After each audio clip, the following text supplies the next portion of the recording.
ఇక వివరాల్లోకి వెళ్తే ఇంధన కొరతతో ఏపీలో పలు చోట్ల పెట్రోల్ బంకుల మూసివేతపై అధికారులతో సీఎం చంద్రబాబు సమీక్షించారు. జిల్లాల్లో పరిస్థితులు, ఇబ్బందులపై మాట్లాడారు. సమస్య పరిష్కారానికి తక్షణ చర్యలు తీసుకోవాలని ప్రభుత్వ ప్రధాన కార్యదర్శి సాయి ప్రసాద్ పౌర సరఫరాల శాఖ అధికారులను ఆదేశించారు.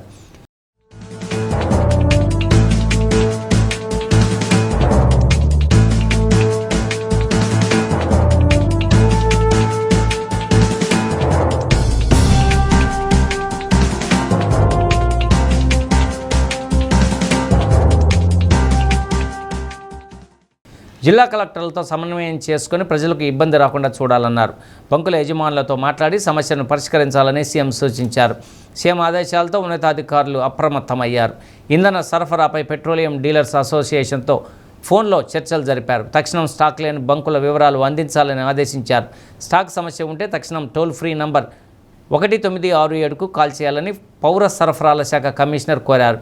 గత ఏప్రిల్ కంటే 10% అదనపు సరఫరాకు ఆయిల్ కంపెనీలు అంగీకారం తెలిపాయి.